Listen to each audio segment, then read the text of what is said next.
My name is Roma, and this is Zimlove, a podcast about Zimbabwe and about a feeling that I try to describe through the stories and perspectives of others. Once you type Zimbabwe into the internet, all you find is hyperinflation or expensive safaris. But there's a specific feeling to this place, and I want to show you through the stories and the eyes of others that after all everyone has been through and is going through, there is still a feeling that is true Zim love.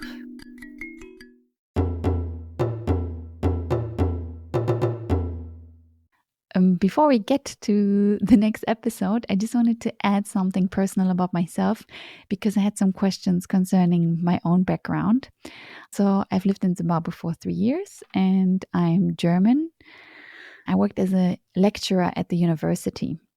That's why I'm always talking about my students. So this is a bit about myself. And yeah, I hope you enjoy this episode.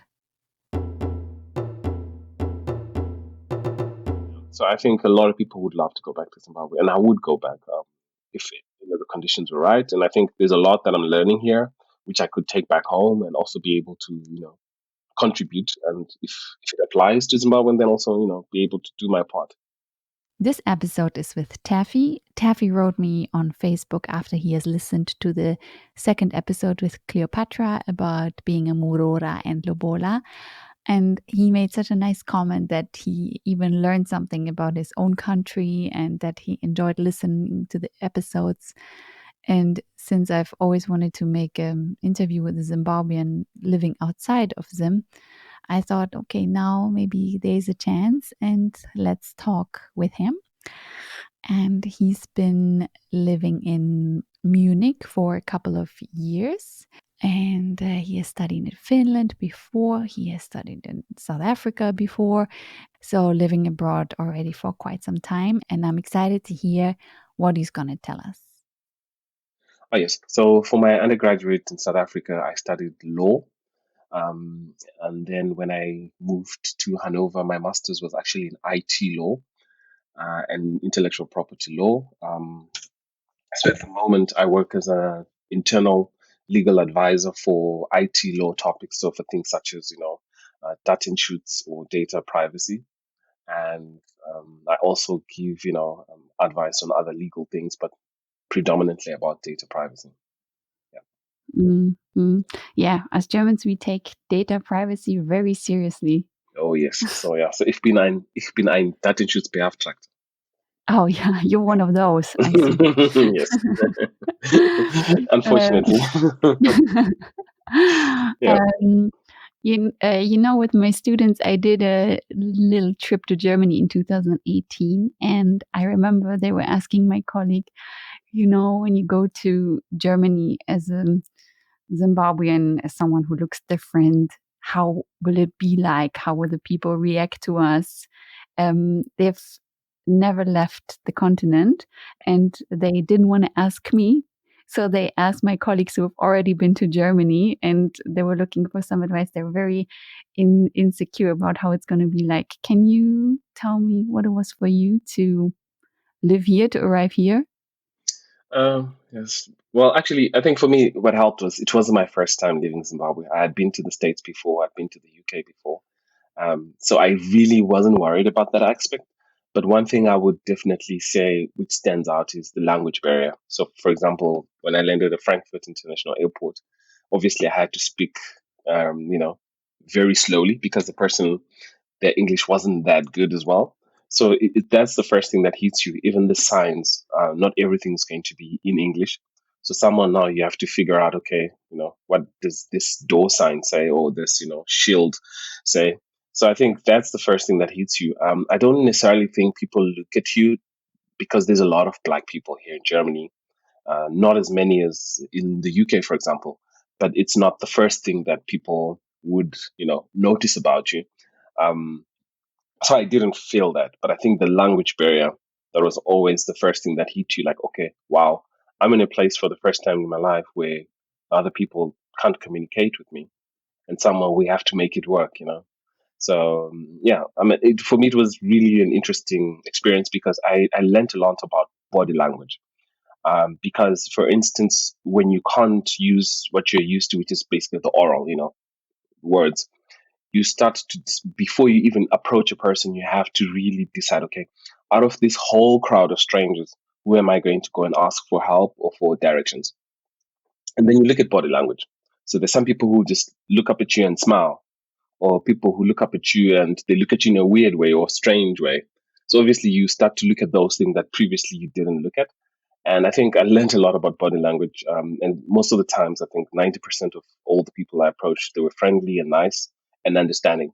So I think that was the one thing I learned about that body language can actually be an indication to say, okay, fine, this person would be, willing to assist me. So yeah, but I wouldn't necessarily say for anyone who's to come from Zimbabwe to Germany that, being black or being from Zimbabwe is going to stand out. You actually might be shocked at the number of other, African people that you will see. So I think, yeah, it's changed. Yeah. Meeting other Africans or even other Zimbabweans. Is there something like a Zimbabwean community in Germany? Yeah, I would say so. When I came in 2012, I think it was difficult to actually realize or get a feeling of how many Zimbabweans there are in Germany, because I think at the time, social media was not as big as it is today. So it wasn't really a big community, or we were a community, but we were not connected. Um, but today it's really, really, really changed. So there's so many spaces on social media where there's Zimbabweans connecting. The past couple of years, there's been an influx of a lot of young Zimbabweans who come here as au pairs. So that really has increased the numbers of Zimbabweans in Germany. And I think we are, I would say, in terms of connecting and being there for each other, I think it's happening, but there could be a lot more that can be done, definitely. Especially when you look at the age of the Zimbabweans that come here. They're very young. Majority of them are females, so already to a certain extent, that sort of puts them in the vulnerable group, because the way we're raised up in Zimbabwe. I mean, even at 20 and 21, you still have someone to hold your hand. You still have parents. You still have guidance. There's always someone there, to help you with everything. And when you come to Germany at that, such an age, you don't have those things. So you're sort of thrown into the deep end, and all of a sudden you have to swim. And so I think it's very difficult for a lot of them, and they go through a lot. I mean, from the ones that I've spoken to, it's not always a rosy, simple process.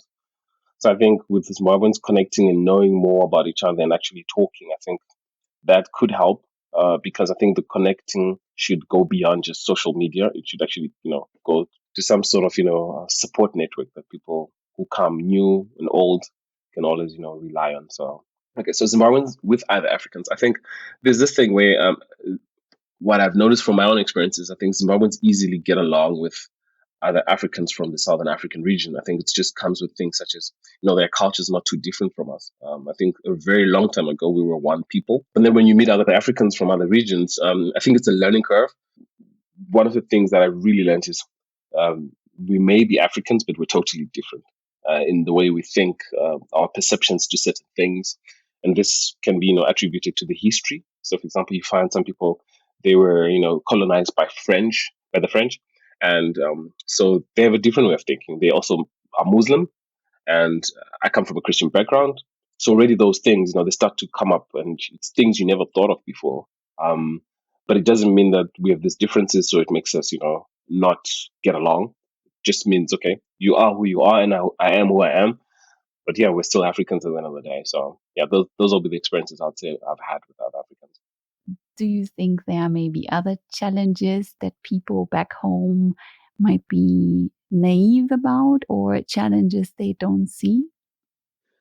Yeah, I think it's no secret that definitely people in Zimbabwe are going through a myriad of problems. There's a lot of problems that Zimbabweans back home are going through, but that doesn't mean that the Zimbabweans here are not also going through a lot of problems. It's just maybe different type or nature of problems. So, for example, there's varying forms and degrees of discrimination that you go through here, be it in the workplace. They just certain jobs which no one will blatantly say it, but they are not meant for foreigners. A lot of landlords would prefer to have a tenant who's a local person and not a foreigner. For me to get an apartment, there were instances where I went to an interview for an apartment and there were 50 people. and 30% or were foreigners, but we all knew that okay, the chances of us getting this apartment were very slim. There's also some people who face like blatant racism, where people would say certain things in their face, which is racist. Unfortunately for me, I haven't gone through that, but I've heard stories of people from other nationalities who've gone through that. So I think those are some of the problems that people go through, and loneliness. When you come here, in Zimbabwe, we take it for granted our social network in the sense of, you know, how easy it is to talk to people, have people to interact with. When you come here, it's not so simple. German life is very structured. It's very demanding. So you have to be at the office at a certain time. You have to work. Then time for your free time, as we'd call it, is limited. So when Germans decide what to do in their free time, they really think about it. And also, it's not like they can be free anytime. So it leads to a lot of foreigners actually being lonely. For some people even leading to depression because there's no one to talk to, or at least if you have people to talk to, they don't understand exactly what you're going through. So I think that really is really like a culture shock for many people when they come here. Because, for example, I have friends who we have to make appointments to see each other, and that's something I never had to do before. So it is what it is, but yeah, a lot of people go through that. Another one would be unemployment. I think people have the perception that when you come to Europe, there's a lot of jobs. You're definitely going to find a job as soon as you get your things in order. But it's not so simple because the German market, especially the labor market, it's very qualified. So you coming in saying, "Oh, look, I have a master's or I have this," you're probably going to be 50% of everybody applying for the job has the same qualifications with you, if not better. So for you to stand out, that becomes really difficult. So I think that's the one perception where people should really understand that it's not going to be an easy walk in terms of getting a job. Also, unemployment is a big thing for foreigners, where they are very qualified back home and also here, but it's very difficult to then get the job. Um, and also, I think the last point would be financial demands, because Germany is expensive. In the sense that as a foreigner, you don't necessarily qualify for, how would I put it? You don't necessarily qualify for government support immediately, and you should not come here thinking that's going to happen. So there's a lot of foreigners who I know they have to meet their own financial needs. So meaning they work a lot to pay their bills, and then they also have financial demands from back home. So meaning now you have to balance the two. I need to send money back home to support the people, and I also need money for myself. So I think a lot of people are strained. They're tired, but yeah, there's no option. They have to continue pushing through. So those are problems that I think you can imagine when you have a phone call with someone from back home, they will tell you their problems. And I think to a certain extent, you have this inner guilt that, okay, I'm here in Germany. Should I actually now start complaining about what I'm going through? And then we know a lot of people bottle it up and keep it inside, and they don't share that. So I think, yeah, a lot of people are probably suffering and saying, look, it's a sacrifice for all those people who I support and who need me. So I just have to go through it, I think. Yeah. So you cannot really share your problems with your peers or family back home.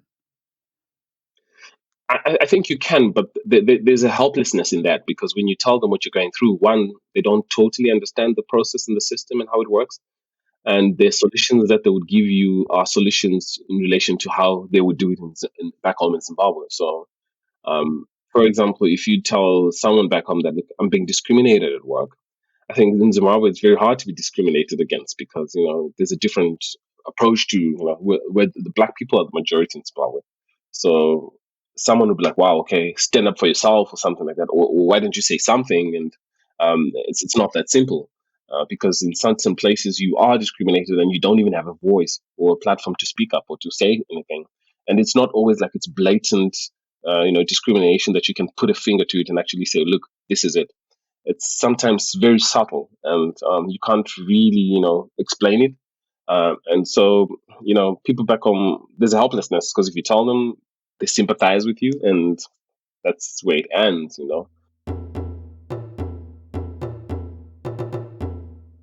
When I think about you were talking about people, coming here, being young, and then having to change their mindset to being very independent. And it's like, yeah, they're supporting a family at a very early age. And then in the UK, there's the diaspora already growing there for so many years. So I'm sure there are Zimbabweans being gone from Zimbabwe for a very long time, or Zimbabweans who left when they were a child, or that were born even abroad. So there must be at some point a cultural difference growing. Do you think this is what's happening? And then how does it affect you when you go home? Um, to answer this question, I'll actually use the example of my young sister. So my young sister left Zimbabwe when she was, I think, roughly 7 years old. Um, she moved to the UK, and so for the majority of her life, she's been in the UK.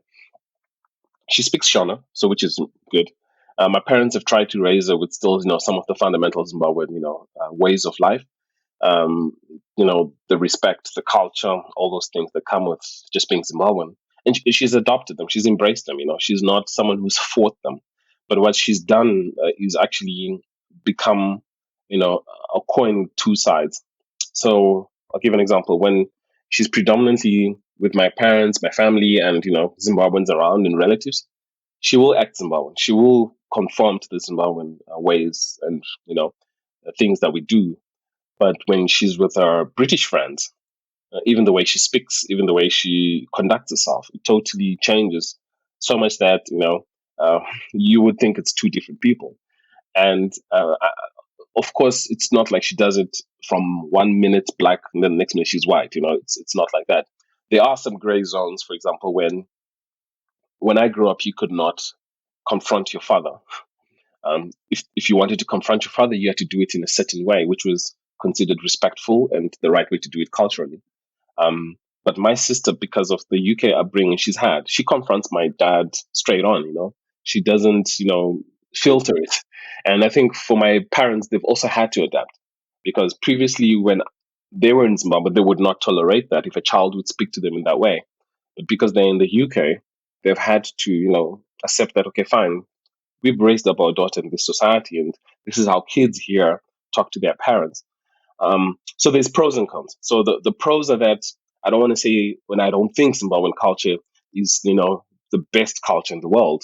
There's some things I think in my culture I'm always questioning, and I think we need to question as Zimbabweans ourselves to say, okay, is this still relevant? And ask ourselves why. I think when you always ask yourself, why do we do this? What's the benefit? Is it helpful?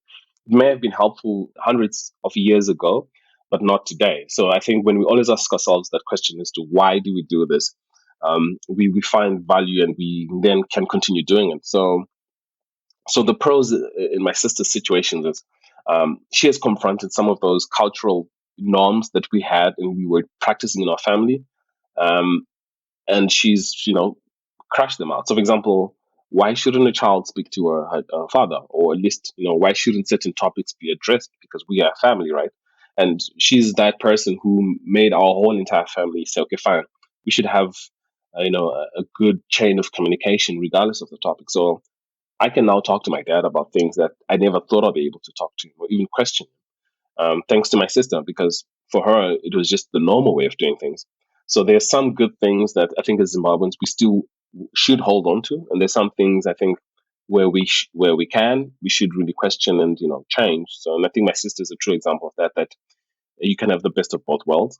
There's also some negatives to that because when she, for example, she goes back to Zimbabwe, um, there are some certain expectations which are placed on the girl child, in certain ways a woman should conduct herself, certain things a woman should say and not say, or for example, just behave. And she struggles with that. And so in certain instances, they're not necessarily bad things, or I would not say they're not things where if you, because I don't want to go into that line where, okay, why should a girl do this and a boy do that, But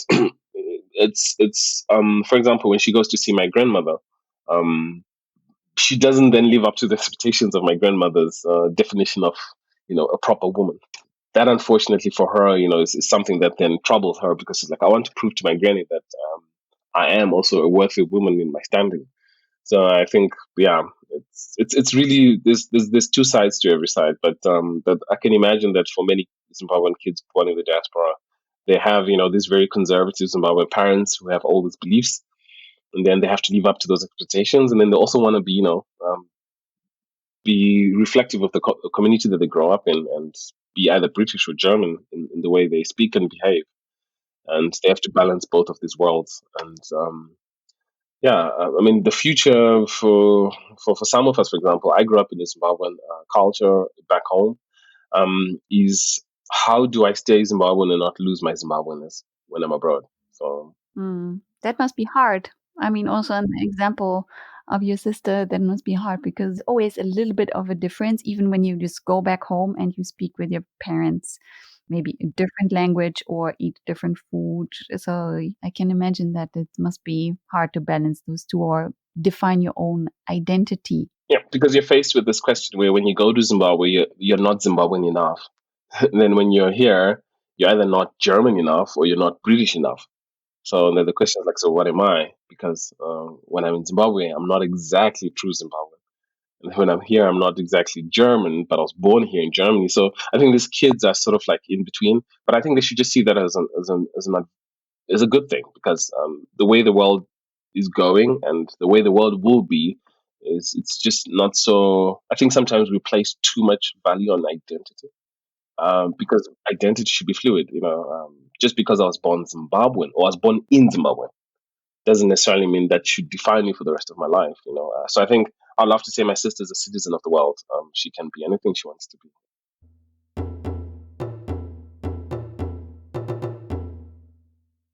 And could you imagine yourself ever going back to Zim?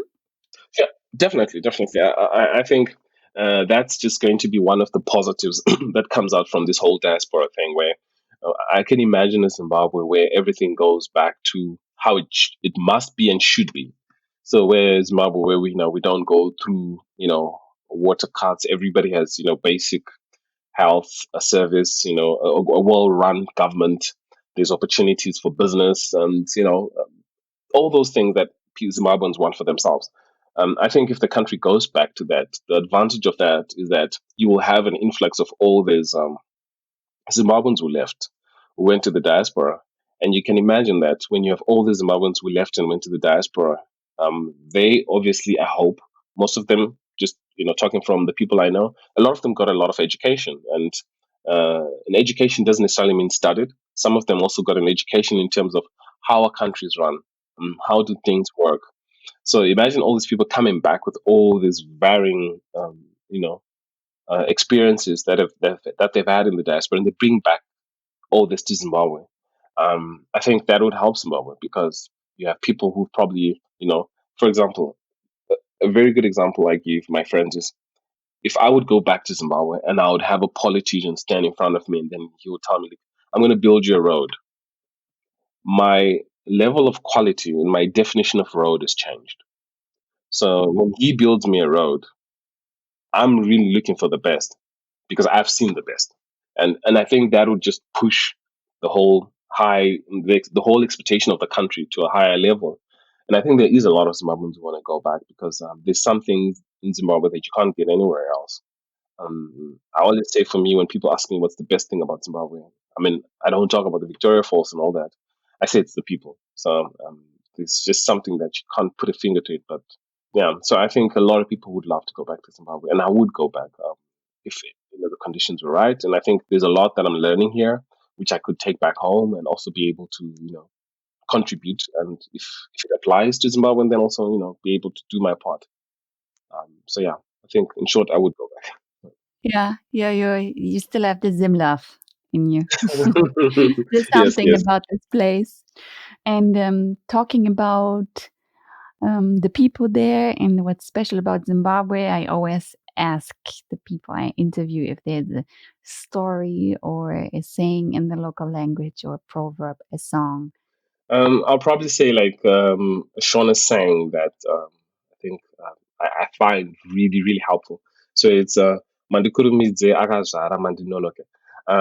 It just basically means if you rush through things, you may end up doing them wrong, and that's even take longer than you would have taken if you'd done it right the first time. So it just basically means respect the process. I think sometimes, we are a generation, we want to rush things, we need results. When things are slow, we, try find shortcuts to things. I think, we need to respect the process. It's not easy, but I think when you do things right, most of the chances it's going to turn out okay. So yeah, I think that would be something that I'll probably say, like, that's a saying that I don't always abide to, but I try to. That being said, I would never lose, or I'd always say the beauty of being Zimbabwean is that Zimbabweans can still work hard and have a good time. And I think that's something that we should never lose as Zimbabweans. We value our happiness, and I think that's it's because, for example, when I work here, sometimes when we're working, it can be a gloomy environment, so not everybody's smiling because it's time for work. But I think you could do both. You could work very hard and still play very hard. And so I think that's something that as Zimbabweans, I think we should never lose. We are, I think, a happy people by nature. It's just, yeah. Mm. That's also an experience I made at the office that something happened sad or it's bad or people are having problems, but then you sit in your office and you hear in the next office laughter because someone came in and they were telling a joke and telling something, and then you can join and people are still laughing. They're taking this little time to have this positive outcome, and this is something I also really, really enjoyed, something, yeah, I can learn from, and I did learn from for sure. Is there something you experienced, like a story, like a typical story you would think of, oh, that's something that happened that catches a bit Zimbabwean spirit or it catches some Zim love? I would probably just reference to something Zimbabwean which I still hold till today. So, for example, like I said previously, I grew up in a high density, and the one I grew up in was called Budiriro. And there's just something there that I'm just so grateful that I went through, because when I grew up, I could not call my neighbor by her name, like, for example, Mrs. Mutasa or something, because she called me son. So all my neighbors called me their son. So you had this, innate family, or at least community bond that was just there. And I had many parents, if I would call it that. And you know how people always say, like, it takes a village to raise up a child. Literally, that's what happened. The difference was that it wasn't a village; it was an urban and place, but everybody had this whole sort of community feeling and a way of life. So much that it was not. It was very common that someone would call me son, and I would say mother to her. Yet she's not my own mom, and it gave me a sense of freedom, because as a child, your parents would not worry too much about where you're going, what time is it. Because if you just said, well, I'm going to play, they didn't ask, many questions. So I had freedom to interact with other kids. I had freedom to go into other people's houses and see what they do, learn from what they do, and go back home. And, so there's just so many experiences, rich experiences, which I don't think two parents could have taught me alone. So that sense of upbringing just was, it's I don't know how to explain it. It's really amazing, and it's something that I've always looked for. Like wherever you go, you always say, well, I want people, or I like environments like that where people take responsibility of other people's loved ones. I also had this nice experience in Zimbabwe. So I lived on campus, and the first podcast episode is also with my neighbor, John, the Tonga lecturer. So I was living amongst other lecturers. There was also a strong bond. Like there were always some lookout for each other's garden, or maybe exchange of food, or maybe just having a chat. And me being a foreigner in Zim, I experienced that was very good for me. That gave me a lot of stability on a subtle level. Yeah, and my mom would always say, you should help someone. Um, like when you see someone's mother in need, help that mother, because tomorrow I'm gonna be that mother that needs help from another person's son. So if you don't help, then they're probably gonna be like, why should I help other people? So my goodness in helping other people is only gonna come back to my own mother. Mm, mm, yeah. I thought about the laughing thing. As when I say "dinoda kurira," is that right? Well, kurira is make a sound. So I think probably Ah, that could have been slang. and we were saying, Yeah, that's how I roll. That's how I roll. okay, yeah. So, Taffy, thank you so much for this wonderful interview. That was very nice. You're welcome. Thank you for having me. And yeah, I hope you have many more experiences and you keep going to Zimbabwe. I will. Thank you.